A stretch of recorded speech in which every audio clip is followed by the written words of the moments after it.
I'm going to talk to you about marketing, which is one of those things where everybody's like, oh, there's so much to do. There's a lot to do, and there is. So my goal here is to hopefully motivate you, make you not feel so angst with it, and give you some ideas. Okay.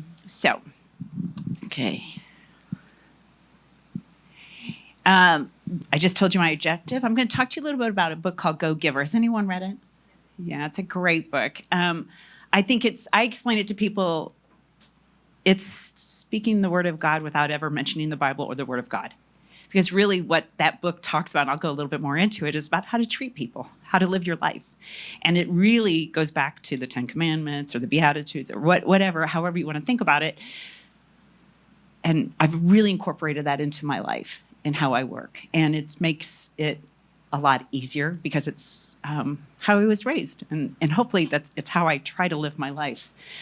But then I'm going to get real practical. I'm going to talk to you about marketing because some people say, oh, I sent out an email blast. I do marketing. I go, what do you do? And they go like, oh, I sent out an email blast. I'm like, that's not marketing. That's an email blast.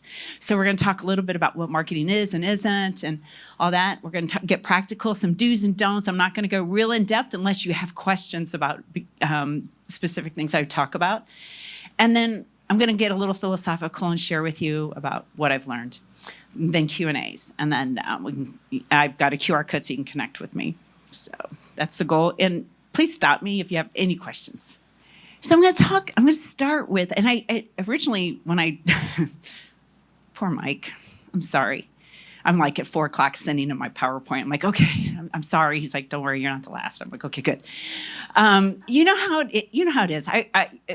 I'm sure all of you being leaders, business owners, you've gotten up, talked in front of people, and then you're like, it's in your head. And you start putting it down. You're like, well, maybe I'll turn it this. Well, so like at the last minute, I decided to move around a few things, and so I hopefully got it all in there. I read The Go Giver, it was a long time ago. And if you haven't read it, it's such an easy book. And there's also one called Go Givers Sell More. And there's also Go Givers Leader. And they're just kind of, you can get, we all read a lot of self-help books, how to do this better, how to do that better, how to do this better. To me, it was just a real easy way of putting it all together and putting it in a really authentic way. At least it was authentic for me. It made me feel kind of comfortable. But there's really 5 laws in the Go Giver. And for those of you, it's probably been a while because this book's been out for some time. It's kind of like one of those things that's been out so long, probably it's got to reintroduce it so people can read it again. Because as the years go by, we always kind of develop a little bit more, right? And think about things differently. But there's 5 laws. And the first law is the law of value. Your true worth is determined by how much you give in value than what you take in payment. And once again, I want you to, if you can, in the back of your mind, I want you to think about how this applies to our faith and our belief in God, right? That's, God doesn't say go get all you can, take everything you can. He's always about giving more, right? Giving more. The second law is the law of compensation. Your income is determined by how many people you serve and how well you serve them. Not how many people you close, not how many people you can get the highest commission or the highest rate of pay. Not that. It's about how well you serve them. And serving is very different than working with, delivering the results. Serving is truly a holistic approach to the human being of how you connect with them. It's not, okay, you wanted a website, you wanted 5 pages, here it is, but there you go. It's about, what do you want your website to do? Who's your people you're going to connect with? Really digging in deep and not just doing surface. The law of influence. Your influence is determined by how abundantly you place the other people's interest first, right? We heard that from Jen at the very beginning. One thing I would add, and I'm sure you do this because I can just tell the way you are, and I'm sure all of you do this, but when I go to my first meeting or when I'm meeting somebody for the first time, do you know who I really try to take the time to get to know? It's the person sitting at the desk in front, waiting, right? The real person. I mean, these people, typically, they're transactional. A lot of people see them as, well, this is just the gatekeeper, right? This is where I kind of calm down a little bit and talk to them, and I kind of regroup and, got there through traffic or whatever, and get to know them one-on-one. And I think when you treat people like that and put them first, no matter who they are, right? No matter if they're the CEO, the CFO who writes the checks, or the person at the front door, or the person who fixes all the stuff that's broken in their office, or the people who clean the office, right? It doesn't matter who they are. They're all important. And I think that came very naturally to me because my dad, mom were just always, very humble people. And I think that one thing that in this world, we get so focused on, okay, I got to go do this, I got to do this, that we miss people along the way. And it doesn't take much to influence their lives. It could be a smile. It could be, wow, I love your jacket. Aren't you glad it's cool enough you could wear it today? Just, helping just stop and see people, see them. We spend our whole life, like this, unfortunately. And I think that when you just give a little time, just a little bit of time, and acknowledge someone, that creates a lot of influence for you. It also makes your day a lot nicer too. The law of authenticity, the most valuable gift you can give is yourself. And I'm going to talk about that probably more and more in my marketing because I've been in this business for a long time, and I've tried to build my company, and I rather would like to work with people and do things that I love to do, and then just by sheer enjoyment and working together and being transparent and all of that, you grow your business anyway, right? And then the law of receptivity is the key to effective giving is staying open to receiving. And I think this was probably one of the most wonderful things I learned in this book. And he described it as you can't constantly breathe in. You have to exhale. You have to take in and exhale. You can't constantly be exhaling. You can't be always giving, always giving. Oh no, what if I came to Cindy, right? Okay, Cindy, and you were in, you wanted that book here. I'm going to give you this book. And then she's like, hey, you know what? Let's go for, you don't have to buy my coffee. No, it's okay. If I never give people the opportunity to reciprocate, that's actually saying, you're not good enough. I mean, I don't need you. I think in our world, so many times people don't take the time to allow people to be kind. My mom, she used to say, you're going to hear me probably say a lot of things about my mom and dad. They were wonderful people. They're both in heaven with Jesus now, but lucky them. She used to say, wouldn't it be a sad world if no one let anybody if no one would let anyone do something nice for them? Think about that. Allow people to give to you as well as you give to them. You don't always have to be on top. Jen and Jen, I had the Jens next to me. It was in stereo. They asked me, what are you talking about? I said, just marketing stuff. And they both fed me. And they said, they said, turn that script around, get up there and tell them what you're going to talk about and be proud of it. You're going to offer something that's going to be valuable. And so thank you, Jen and Jen, for helping me. Because I was just, you follow Sergio in that cool presentation. You're like, I did it on Canva, So, but you know what they said? Be proud of that. And you know what? I appreciate that. I appreciate that they did that. And so I'm going to receive it and I'm going to be grateful for it.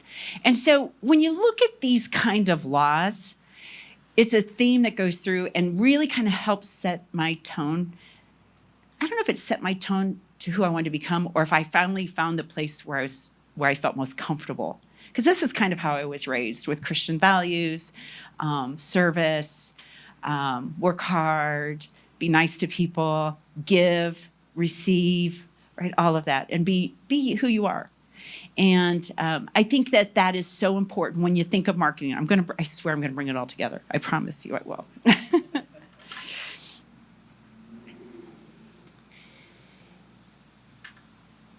This is just an excerpt from the book that I really like, and I'm going to read it to you because it says, shifting your focus from getting to giving is not only a nice way to live life and conduct business, but a very profitable way to as well.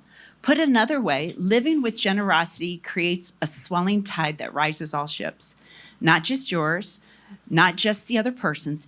everyone's. Being a giving person, as it turns out, is not just an agreeable idea, it's also quite practical. People who grasp and live the principle of giving not only live happier and more fulfilled lives, they are also among the most successful people we know. Go-givers really do sell more. Okay, so we got the real practical things on what to ask and all this. There's a whole nother side of what we're all trying to live is in our Christian lives is to be givers. So I'm going to move it. I kind of wanted to lay the groundwork on that, and now I want to get into marketing a little bit. So when I ask people about marketing, they're like, "Oh, it's email, it's social media, it's this, it's that, it's branding. Branding's a huge part of marketing." But I always like to just set for how I see marketing and how it explains. Marketing refers to any action a company or individual takes to attract an audience to their product or service through high-quality messaging. Marketing aims to deliver standalone value for prospects and consumers through content with a long-term goal of demonstrating the product's value, strengthening brand loyalty, and ultimately increasing sales. It is not an event, it's a way of doing business. Just like, would you only have your bookkeeper or your CPA or your accountant only do it every once in a while? No. Would you only take care of your human resources? We're only going to pay them every once in a while. We'll just pay them whenever I get a chance to, write the checks. No, it's a way of doing business. Operations, right? Those are functions of the business. Marketing is a function of the business. Most entrepreneurs, most business owners, I shouldn't say most, many, some, hopefully none in this room, see it as an expense opposed to an investment. And I learned early on that I chose my ideal client. My ideal client is someone who sees marketing as an investment, not as an expense. Who's going to align with my personal values. I've turned away business on things that I did not agree with, even though the money was there. Sometimes that's hard when payroll's around the corner, right? But when you do marketing the way that I like to do marketing, it's about being the authentic person and truly wanting to help someone. But it is all about consistency. Marketing is a function of the business. It's a way of doing business, which is scary because I was talking to several people and they're like, there's this and there's that and there's this and they're fundamentals. And I said to Jen, and I were talking, and she's like, I said, well, it's kind of like what you're talking about. It's like, you got to have a foundation. You've got to, to be healthy, you have to have good sleep. You have to drink enough water, not too much caffeine, not too much alcohol. There's a lot of things. Pray to God, go to church, be kind to people, right? There's all these things that we have to do just to be like basic, right? Just kind of on the thing. To be primed to be able to do good things. Marketing is the same way. It's something that you just have to keep doing and keep doing it long term.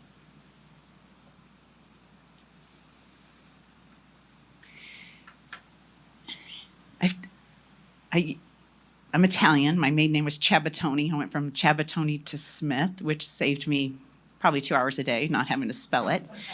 That's not why I married him. But, I tried really hard to explain this without a graphic, and it took me, this is like my fourth vision of it, but I had a dear friend of mine that is 84 now who owned a marketing firm for 45 years in San Antonio, God bless him. And one day he sat down, he started talking to me about marketing. Well, how does it all work? And I really liked the way he explained it. I wish I had come up with this, but it was really him. But he said, marketing really takes there's kind of three spheres of marketing. And the problem that makes it kind of complicated is that all the tools that we have in marketing can be done in each one of these simultaneously with different messaging and to different people. So it gets a little overwhelming sometimes, but let's start. We would not go out, and Jen would agree with us, I'm sure. We would not just go out and like knock on the door and say, hi, do you want to buy a vacuum cleaner, right? No, we wouldn't. We would hopefully that there's some marketing going on, there's some advertising going on, all that. We don't trust people. So the very first thing that we do in marketing is, and that you have to do, is you have to have general brand awareness. Having a good brand, good messaging, something that pulls people to you so that they know what you do, right? So general brand awareness, that is, let me give you an example. Is anybody going to forget that Coca-Cola exists? Right? I mean, all over the world. I mean, it could be in Chinese and you'd know what it was saying, right? Because of 032, that color, and right, the way it is. We know it. And why do they keep putting billboards up? Why do they keep doing outdoor? Are we going to forget it? No, they're keeping the brand alive. That's general awareness. It's not saying what they, I mean, it's nothing else but, have a Coke. It's just putting it in our brain. It's general awareness. That is, and as I'm going to tell you, these all work together at the same time. General brand awareness is super important because general brand awareness then leads to trust. Then you can start talking about, okay, let's use Coca-Cola as example. They have lime, they have cherry, they have diet, they have, they have classic, they have, what's the black can that I can't stand? Coke Zero. It's such a ripoff. I just don't get it. Just go to a Diet Coke. But they have all these other things. So now we're starting to trust them because now they're starting to talk to us about all their different products, right? Or services, whatever it is. Then that's when people start learning about you. What do you like? What kind of product or service is it? How do you work? What's your values? Is it a good company, bad company? This is where people start kind of developing a little bit more trust. This is where things get, your marketing messages get a little bit more specific, okay? And then that's when sales can come in and do their thing. Because now I know they exist. I can trust them because they've told me who they are. I understand how they could be of value to me and how I might engage with them. And now when somebody comes talk to me, I'm already primed. Right? I'm already there. I'm comfortable with them. It's a lot harder to just go straight to sales. You have to do all three of these. And not to overwhelm you or to make you feel like, holy cannoli, what am I going to do with this? But they all have to be, you constantly have to be doing it because it's not sequential. This row right here might be in the general awareness standpoint. They may have never heard of Toolbox Studios. So today you're, general brand awareness, right? The people that have known me from Kinected, I've been here for 2 years, they know more about me because they trust me because I've been here, I show up, they know what I'm doing, they know how I run my business, blah, blah, blah, blah, blah, right? So that's building trust. And then when it comes to sales, when people meet me and they know me and know our team and see what our team does, it all works together. But so you got to realize that you got to be doing these all the time because you might be the people that have known me really, really well and we've already worked together and all of that good stuff. So you're already in the sales part of it. But I got to keep talking to these people over here because they've just learned about me. So see how marketing has 3 different spheres that have to go on continuously. To make it a little bit more complicated, there's different tools. You can use all those tools that we have in marketing. I'm going to go through those here pretty soon. You can go through all those tools to do all 3 of these. Sometimes you have I'm going to use, let's just use an ad, a digital ad or a Facebook ad or whatever, a meta ad, whatever you want to call it. You can have an ad in there that just talks about the brand and, hey, we're a marketing firm, whatever. Or you can talk about, need help with your SEO? Need help with your social media? Need help with brochures, design, new logo, brand, what? So it's all of those things can be done through all of our different marketing tools. It's just the messaging changes. And then let's add one more layer to it. Depending on how you get information, depends on where I put it. So who in here remembers when we had 3 channels and 1 newspaper? And Ladies' Home Journal, Time Magazine, and National Geographic. Yeah, me and Mike, we're the only ones. Okay, great. It was really easy to advertise back then. It was really easy to market back then because, it was like, sorry, I know you crap. It's like putting cows into a line, right? If you want to get some information, then you've got to go to, Better Home and Garden or whatever. We didn't have a lot of all these choices. Think about it. Think about how many choices we have now to get information. I love this next slide, if I can get to it. So let's talk about the consumer. The average person receives 7,000 to 10,000 marketing messages a day. Now you're like, there's no way. Oh, yes, there is. You go pump gas. There's that little thing on the knob right there, on the pump thing. Go buy a candy bar. The stupid thing's talking to you, right? There's visuals on it, right? You get your receipt. There's usually something on it. Think about it. You wake up, your radio's playing, your alarm, or you go to Facebook. Think about how many tools you're using to get information. Your phone, your iPad, your computer, your laptop, your Spotify. I mean, think about all the technology. Your watch. I finally got rid of my Apple Watch because it was driving me crazy. I was like having a fit, Think about all the places that you podcast, blogs, digital marketing, hitting you like you not believe, right? Name some other things. Where do you guys get information? You want to go look for something? Oh, now we have that AI thing. Chat, this is one of them. Think about how many places you get information. Each one of us, based on our learning style. I was so grateful when you said it was coming out in Audible. I'm like, gosh, I feel bad not taking a book, but I know I'm not going to read it if it's not on Audible. So I'm grateful that the book's going to come out on Audible because I'm an Audible listener. I mean, an Audible learner.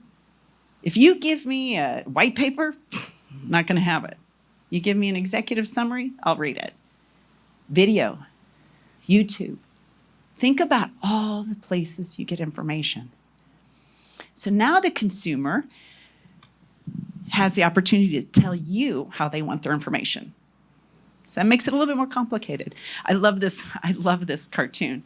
I read that and this is actually a true statistic, I read that the average consumer has a lower attention span than a goldfish. And the lady over there in red says, sorry, did you say something? It's like, seriously, it's like the average person has like 6 or 7 seconds of attention span until they're off to the next thing. So we also know that the average American, and this is maybe 2 years old now, so it's probably higher, 7 to 9 forms of media a day you're taking in. Could be a blog, it could be a show, it could be a YouTube channel, who knows. We also know it takes 8 to 12 touches for your consumer, your prospect, to even know you exist. That's not like they're ready to buy at 12, that they just know you exist. And a touch could be as simple as, and people say, oh, direct mail doesn't work, email doesn't work. Direct mail works. Okay, disclaimer, I own a printing company as well. So direct mail works because I look at it and then I might recycle it or I keep it, right?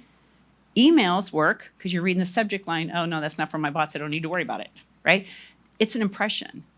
It's not going to maybe close the deal, but it's an impression. So we have to constantly be thinking about how we use all these tools to get our marketing messages consistently to our targeted consumer and knowing how they learn and how they get information. The good news is we have data now. I mean, when I started out, I found my cousin sent me my very first business card. I worked for Procter & Gamble. Didn't even have a cell number on it. Didn't even have an email on it. It had my address and my home phone number. I was like, well, things have changed a little bit, right? So when we think about how that technology has changed and how all that's happening, staying on top of that and telling that marketing messaging, how do people get information is crucial. But now we have data. We know who clicked on that ad. We can tell who clicked on that ad, who filled out the contact us form, and what their name is, if you're doing it right. We know what words are bringing people to your website. We know how people are searching. One of the things I find fascinating about my work is in a creepy kind of way, I like being able to see keywords because now I know how people are searching for me, searching for my services. If you're real technical and have a very advanced tool, CR, or something like that, a very advanced word that's very specific to your industry, and you only want people who know that maybe you're ISO certified on something, then that's one keyword. But is that the only consumer? I'm working with a company that does molding and tooling. And I said, so really it's just people who really understand what you guys do. They need big things built for them. And like, no, we actually are also looking for entrepreneurs who don't know what they need. They come in and they go, hey, I design, I want to sell this. I came up with this, I invented this, but I just don't know how to build it or manufacture it. So think about the keywords that the person who doesn't know what it takes to manufacture something like this, thank you, to the person who knows, oh yeah, I need somebody who can tool and die and all of that. So there's a lot that goes into it, but we now have the data that we can measure it. It takes a coordinated effort, right? I kind of, sometimes I think it's kind of like when you're in an emergency room, or maybe it's ICU where everybody's like hooked up to 40 different monitors and everything. There's a lot of data. So understanding what that data says and looking at it on real time is super important. Probably getting ahead of myself here. Let's see what's next. Okay, now I am. So does that make sense, what I'm saying? So I don't mean to make it sound complicated, but it kind of is. What I like to do, and how this kind of all comes together with the Go Giver, is how I work with people and how I work with marketing and work with us is that I come in and I just be part of their group. So I have a team. There's 8 of us. Well, there's 12 if you count a couple of freelancers that I'm their sole client that brings them business. We work together as a team to go in and talk to our clients, and they want us to be part of it because, quite frankly, having one marketing person that's a lot to expect for one marketing person to be able to do all the things I'm going to talk to you about. If you can, there's just not enough time in the day for them to do it all, if they know all of it in expertise, because some of it is very, very technical. Some of it requires and if you're really technical, you might not be really good at creating content. Right? So it takes a lot of different people. So some of the do's and don'ts and this kind of goes a little bit with Sergio's, is knowing your audience. Understanding what your objectives are. Develop a strong brand. Depending on your business, somebody's got to be able to connect with it. I loved everything Sergio said about, we do branding as well. So many times people make it so complicated. People need simplicity. They need to be able to know who you are it's amazing how a color can affect that, how words, taglines, descriptors, shapes of your font talks about who you are as a person. If you're a law firm, it's usually pretty standard, pretty kind of formal. If you're a behavioral health office, it might be a little bit warmer. But you need to have a strong brand. And the part that's so important about that is consistency. Brand guides. There's nothing worse. Sergio, what happens whenever you just let the employees do whatever they want with the brand? All of a sudden, that nice green truck, the sprinkler truck is now like, well, I really like yellow instead, or I like pink. Let's do pink because it's breast cancer awareness, right? Then they start just messing with your brand. And next thing you know, we're like, why? So you've got to keep control of your brand. That is such a fundamental part of marketing, because if you don't, the consumer unconsciously is going, wait a minute, over here it was red, over here it was pink, then it was a teal, and then it was brown. It shows they're not thinking this, but in their mind, they're like, it's disorganized. So they're automatically going to think you're disorganized, amateurish, not professional. So I'd really encourage you, when Sergio gives you that brand guide, hold on to it and treat it. It's not cheap usually to get a brand done. it's an investment and it's worth it, because that, like the red of Coca-Cola, now granted they have a huge budget, but even some of those brands that we saw here that were local, the Bevy, I knew exactly what it was, right? So keeping your brand and taking care of it is super important. And brand is not only a logo, right, Sergio? And depending on how you Google or what ChatGPT tells you, branding has a lot of components. It's your promise, it's your voice and tone, it's your values, and there's a lot of different ways. But it's not just your logo. It's your font. It's the variations of color. It's the voice and tone when you write your content on your website. So it's never a good idea to have, Jen do the homepage, and then Cindy do the About Us page, and then Nisa does the What We Do page, right? No, because their voice and tone may not flow. And the consumer can understand that. They're like, it feels choppy. So it's really important to keep some consistency. You see this ongoing message of consistency, right? Online, that's a given. It's kind of like, yeah, duh, lady, yeah, I know it. But it's true. You have to have it online. I actually have a prospect that doesn't have any social media and has literally a website. I bet it's from 1995. I think it's like the first one. I'm like, he's like, yeah, we can't get found on the internet. I'm like, you think? Yeah, no kidding. But building that online presence, and that's not only putting new content out there and having a good website that can be indexed, but it's about blogs, and it's about video, and it's about social media, all of that, and building that online presence and keeping it vibrant. Utilize content marketing, content. And I'm going to tell you, I'm going to warn you, and you probably know this, the search engines are starting to negatively index ChatGPT's blog. Just, write me a blog about branding, and you load it up. It can tell that it's been AI generated.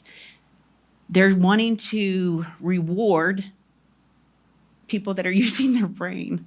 It's not that you can't use ChatGPT or AI or whatever tool you use. It's a great starter, but don't let it take over what God's given you in your brain. So it's okay to start it, to give you something to start with, but make it yours, because the search engines are negatively indexing it. Monitor your analytics. There's all kinds of tools, and we use an aggregator tool that we can pull in everything from Constant Contact to Google to all different kinds of tools that we use. SMrush, it can all pull in, so I can get this big kind of dashboard of all of it. But it's hard. But find out what your goals are, and make sure you're measuring them. You get what you measure. It's why I step on the scale every morning. It's true. I step on the scale every morning. I'm like, oh, shouldn't have had that pancake yesterday. Okay, today it's fruits, So you get what you measure. A lot of people's like, email marketing doesn't work. I'd agree with you. It doesn't always work. It depends on who your audience is. If it's a cold list, no, it doesn't work. If you buy a list, it's not going to work. If it's your database, if it's your CRM, it can work. Many of you probably found out about this from an email marketing campaign, right? But it wasn't just email marketing. Brent probably called you up. Somebody sent you saw the flyer, right? You saw it on their website. You probably saw it on their social. He may have mentioned it on a podcast, right? You may have referred me. I may have referred you. Referral. So there's a lot of different ways. But email marketing is still one more touch, okay? Test and repeat. Don't just... I would encourage you not to over-test, because a lot of people are like, let's test this and this and this. And I'm like, well, let's test two different things. Messaging. Because realistically, the way you do marketing is what you put on TikTok or on Instagram is going to be completely different than what you're going to write in your blog, most likely. Okay, so don't just assume that one kind of testing does. You might need different kinds of words, different kinds of graphics, different kinds of videos, different kinds of things, but test it. And the good news is the data that we have now, you can find out relatively quickly, 6 weeks, 2-3 months. You can find out pretty quickly what's working and what's not. And now we have tools like Google or Meta who can they'll move your digital ads around. They're like, oh, this one's not doing as well. We're going to move it over here to this one that's getting a better close rate. So data is your friend. Don't be scared of customer reviews. Every client I have, like, can you do something? And those people that, there's always one. It's never the person's happy with you, right? It's always the person's not happy with you on reviews or depending on what kind of platforms your industry uses. But encourage people to give you good reviews. If somebody comes in and says, I had such a great experience. Would you mind giving me a Google review? They say that 90, I think the number was like 92% of people will happy to refer you, but they're never asked. So that is a form of referral. Database. I don't care. I mean, there's very expensive ones that integrate and everything. Your phone is not your database. It's a good start, but it's not a database. A database is something where you can use it and you can, if you have to mail something, if you need to email something, that it's easily accessible. If you need to personalize something, it needs to be. If you have nothing else, just start a spreadsheet. Start from there because you can always import it into some other CRM, okay? But database, there's never a perfect one. By the nature of it, it'll never be perfect because Jen's going to move, and I'm not know that for 6 months, right? But just constantly be adding to it and working it and cleaning it up. Combine your sales and marketing team. There's still companies that have their sales team and their marketing team, and they don't talk. A marketing team should be servicing and empowering your sales team. They should be working closely together, not in silos. And I see it still happening. So make sure that they work and collaborate together, because the marketing team can bring together ideas on how to do it, but the sales team knows what's really happening out there. Okay, so make sure that they work together. So these are just some of the tools. Like I said, there's a lot of them. What didn't I mention that some of you are probably using? The outdoor. There's just all different kinds. Real quickly, I'm going to go through the don'ts, and it's probably very similar. Don't ignore your competition. Unless they do stuff that you don't want to do, then you can ignore them because it doesn't matter. Neglect mobile users. People, and depending on, I see this a lot with people that have home offices where they have people working in the office. They just kind of think that everybody's on a desktop or on, that their computer's stays on their desk. Obviously, there's a lot of people that are using mobile for even advanced transactions, but there's still quite a few people. You need to balance it for both. Don't assume that one person can do all the marketing. They can't. There's no physical way that they can do it. They can lead it, but they're going to need to get expertise somewhere else. Typically, a really good marketing person will say, I can't do it. And you're going to say, well, we'll get Mary. She's, the receptionist. She can help you with social media. That's what happens. Mary is not yours. Just because she's on Facebook doesn't mean she's good at it, okay? If you have a marketing person who's asking for help, I'd really encourage you to think about it, because the technology is moving so fast and the consumer is changing so fast. To keep up with all of it is impossible for one person to do. Don't neglect consumer feedback. It is a gift. I firmly believe feedback is a gift. Don't solely rely on one tool. Email marketing. I always have people, like I said, I've owned a printing company for 30 years with my husband. People are like, print doesn't work. How do you know? Are you tracking it? How do you know? Do you know how many people say and Jen used to be in the mortgage business, right, Jen?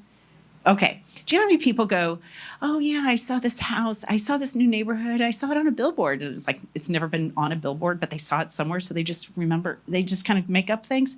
Don't assume that when your consumer says, oh, I heard about you on Facebook, that it's actually the first place they saw it, because there was probably 12 other steps that led them there. So don't disregard people's feedback, or don't rely on one tool. Don't disregard social media etiquette. Don't jump on the Taylor Swift and what's the guy's name that she's marrying. Everybody went out and started replicating their picture of their engagement. Copyright laws. It got slammed, right? And the other thing is, don't overpromise, don't underdeliver. We know that. And that happens a lot with marketing firms. So I'm just going to tell you, it's part of the industry. I've been in the business a long time, and like you, I'm not cheap. But I always say to people, you're not paying for the amount of. Sergio, how many times have you met a company and you instantly had a vision of what their logo should kind of look like, and you maybe figured it out in 15 minutes, like the most of it, and they're like, well, it only took you 15 minutes. You're like, yeah, but how long have you been doing it? A long time. Yeah, long time. You're paying for the expertise. So a lot of people are just, a lot of new marketing firms, watch out, or just because they're good at social media doesn't necessarily mean they know how to do search engine optimization or write good content or know how to develop your consumer profiles. So if you just need somebody to do social media, that's okay, but just you can't do it all, okay? And we definitely have our own limitations as well. I'm going to move because I'm probably way over time. Don't expect immediate success. People are like, well, we sent out 3 emails in the last 4 months, and we put an ad in this, and we did that. 8 to 12 times you've got to touch them before they even know you exist. And depending on what you're selling, they may not need you until something good or bad happens. Or maybe they only buy it every once in a while, right? So you got to also keep that in mind, is how long is that cycle for that consumer to show up and needing you? Don't rush campaigns. And don't forget about customer retention. Marketing also to your current clients. I just had a client come back to me, the one that is the molding and tool company. We built their brand and their first website in 2016. They came back in 2019. They came back in 2021, and now they're back again. So don't ignore them. Don't act like you're done. So what I have learned that marketing is all about a dialogue. It is all about working together with the people and being transparent, telling them sometimes the things they don't want to hear, and being truthful to them and not promising them things. What I've learned is that the best people I can work with are the people that are also transparent and trust to a certain level, and not just think, what are you going to do for me? And it's not transactional. I turn away people that are like that. If people don't want to let me in and see behind the curtain, I don't want to be part of it, because then I can't learn. So that's what I've learned in marketing, is that it's got to be a collaborative. If it's an outsourced or in-house or whatever, it's got to be a collaborative work that you do together. That's all I've learned, and that's all I have about marketing. So I don't know, what questions do you guys have? I probably went over time. Okay, questions? What's your printing company's name? Smith Print. Very original. Yeah. Yes, we're downtown. If you know where Alamo Beer Brewery is, right downtown by the Hay Street Bridge, or right there. Which, by the way, Toolbox did their Alamo Beers brand a long time ago. So, but yeah, we are a full-service commercial printing company. Yes. Thank you so much for the presentation. Learned a lot. I want to get your take on. I like what you're saying about the sales and marketing need to really be hand in hand. Especially with regards to this image and everything that the marketing team is doing. What can you speak to as far as what the sales team's presentation whether flyers, brochures, proposals, like to carry that same feeling all the way down. Because it seems like there's a huge disconnect in companies. They'll do something on the marketing side and then they're giving like a QuickBooks estimate. Yeah.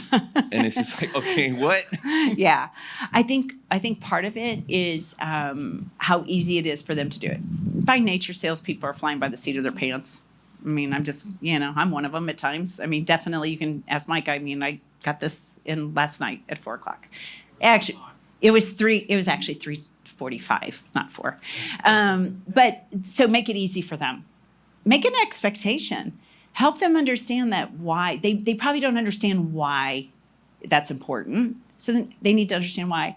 The other thing I think is important is that why sales and marketing need to go together is because I have done this. One of my biggest mistakes I ever made was worked with the marketing team. We came up with a great campaign. It was for a university here in San Antonio. It was a recruiting, trying to get new students. The business, like the front office where people come in or phone call, didn't know anything about it. And they're like, "No, we didn't send a postcard. We didn't know. No, we don't. I don't know what you're talking about. We're not." They knew nothing about it. So then that confused the consumer. So you also have to make sure that the people in-house that are working with your sales and people, that they're answering the phone. A lot of times marketing will be doing things and sales don't answer the phone. And if you have really good metrics, you catch that.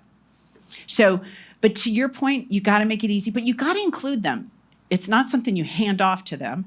It's something that and maybe they can explain to you, well, that brochure doesn't really work, and let me tell you why. I need it to be this way. Everybody wants it to be able to go in a rack card. Everybody wants it to go into one of a folder or something. So maybe include them on what makes it easy for them to sell. So great question. So first, to double click on that, this is what a client said. This is something they're doing internally is they've instituted a healthy tension cadence between sales and marketing leadership. And the tactics are that they meet on a regular basis to make sure, to use your brilliant words, sales is on the front lines, marketing to make sure that they are aligning on what's working, what's not working. So that's interesting. Yeah. How do you, if I'm a brand new company, how would you advise like a younger person who's starting out in marketing with, what would be your counsel, your coaching for them? You mean they're a marketer or they're starting a company and they want to start doing marketing? I'm not sure. Number 2, they're opening up their own marketing agency for the first time. Partner with somebody who's done it. I mentor quite a few young people that are getting into the field, and my first thing I tell them is you can't do it all by yourself. There's a lot of marketing in the world. There's enough for everybody to do it. We're not competition. And so that's my first thing I will tell you. And not to be scared to refer to somebody else and say, hey, it used to be kind of faux pas in the marketing world to say, oh, we have everything in-house. No, we don't. And we can't afford to have it in-house. You don't want us to be able to afford to have it in-house because our rates would be even higher, right? So I'm very transparent with other people that are starting their marketing firm. Hey, what are you really good at? You're really good at search and shop. Work with me. Let's collaborate. Let's bring business back and forth together. There's plenty of business for everyone. You had a question. You mentioned engaging in email marketing, and I have my doubts. I wanna discuss a little bit more about it because it might work probably in B2C, but in our case, that we're B2B. And I mostly do B2B. And in a way, we are doing the same. You do consulting, we do consulting. I receive, I don't know, probably 30 to 35 emails, and I just erase them. I don't even take a look at it. If I'm looking for something that I'm interested on, then I do my own research. I just don't like to be bombarded. What is the effectiveness of still doing email marketing? Because we still do campaigns for different industries and depending on whatever. But honestly, zero type of results. For us, it's better value. I mean, 2 things. In a way, brings probably brand recognition. We go to events, networking, and everything, and they have heard of us, and that really helps. But I had never seen any specific lead to an email marketing campaign. What we have done is to target specific emails to a person, and it's more kind of like personal, and then it works. but not something just as a market. I Yeah, agree. so I wanted to know, how can you be more effective in these email campaigns being B2B? You just answered it. So first of all, don't assume that everybody's like you. Okay, that's the biggest mistake business owners make. I'm like, that doesn't, I never look at my emails, so it doesn't work. Okay, well, it doesn't work on you, but it might work on somebody else. So that's the first thing. So don't assume the way you view a tool as effective or not, okay? Because we all learn differently. We all learn differently. But you also said something that was really good. Customization, personalization. If you're just sending out, dear customer, that's not going to work. Databases. Email campaigns work when you have a database and you already have a relationship with them. Okay? So you're an insurance company and you've got the database of your clients. That's a good tool. Your return's going to be better. So there's different effectiveness. I had a client Monday say to me, we just want to do an email campaign. They do marriage prep, which is a beautiful, beautiful tool to be trying to help people with. God knows we need it. And I said, you just can't, first of all, don't buy emails because they're probably 40% of them are bad. Second of all, you're going to be spammed and all that. And there's no relevance to that person. You have to have a connection to that person. So email marketing goes up in its effectiveness, the better your database. That's the first thing. Even if you can coordinate different pictures, if you know that person's a male or a female or, their age, what they're looking for, even personalizing an email campaign down, really personalizing it. And there's tools that can do that. I've got tools that can do that. I will tell you, though, even with that personalization, you've got to use all the other tools. You got to have a good website. You got to have a good brand. You got to have social media. You've got to have this. You got to send a postcard. You got to see them they got to see you at the events, right? So it's all of it, because you don't know how many touches it's going to take for that person to turn. And it really depends on the industry. So, yes. Thank you. So thank you for the presentation. Thank you very much. One of the data points that you put out there that was really, I've never seen that before, and I think it's stuck me. 84% of the new business comes from a referral. So what type of things, what strategies have you seen working on a B2B environment to promote that referral base to grow? Or how does a marketing agency work with that? That's a great question. So we have we work with a company that's Pedrati's Ranch. Great family. They do big, people come in, conventions come in, and they want the Texas experience. They want to see the bull riding and all that kind of stuff. And those are hard gigs to get. Those don't come around all the time. So what they do and what we're working on developing for them is a gift box to go back to them. First of all, trying to sign them up for next year, but then also to share, say, and ask them point blank, will you give us a good Google review? And 2, do you know of other people in your industry that you think would benefit from being part of us? You have to ask. If you ask, most people don't contribute money to charities because people don't ask. You've just got to ask and not be scared of no, right? We know that. So I always try to do something I call disruptive marketing, which is send them something they don't expect. I don't send an email to thank. I typically send something. I get kind of weird because, I've got the time and I'm not a huge company. I've chosen not to be this huge company, but I'll do something. If I know somebody likes peanut butter cookies, I'm going to send them a box of peanut butter cookies that I've made with a handwritten note. If I know that they love coffee, I'll send them a bag of Merit coffee, right? So I try to do something. If I know they're a Dallas Cowboys fan. I wouldn't do that. If I know they're a Cubs fan, which I'm a Cubs fan, then I would send them something about the Cubs. Something that's personalized, that I've heard them, that I've listened to them.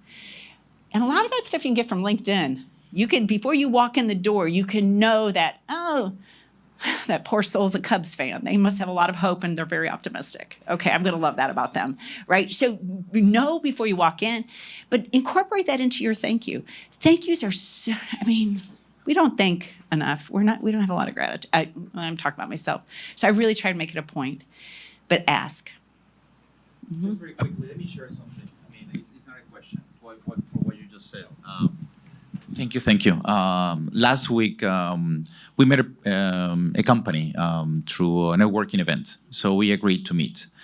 And instead of just going to do a presentation, we just kind of like was a meet and greet at their office. And we brought what was pan de muerto, right? So just bread and coffee. We sat for like what we thought it was going to be a 45-minute conversation.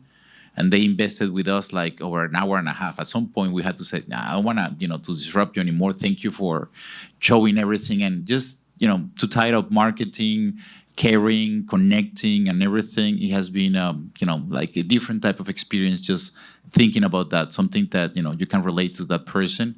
And at the beginning, it's not just business. Just try to get to know the person first. And that really helped. It's incredible. And even when, what's even more important is when the relationship ends. Don't forget them. I have a friend who, I call her a friend, she was a client. Her grandson was born with some kind of pretty serious medical condition. We don't do business together anymore, but every once in a while I'll shoot her an email and say, hey, I was just thinking about Bobby. How's he doing? Praying for him, sincerely praying for him, not just saying that, right? But doing things like that, those go a long way. They may not hire you again, but if somebody calls you and says, hey, Cece, I see that you've worked with her. Is she okay? Yeah, she's a great person. Yeah, she's honest. She's right. That's the kind of, not she's a great marketer. You can trust her is what I want from a referral. So keeping those individual things, showing your attention to detail, personalization is huge, huge. I mean, because we're all just a big number, right? We're just all walking around a big crowd of people. So, okay. All right. Sorry, I went over. Sorry. They're like, Can we, one more time, thank you so much for Cece Smith.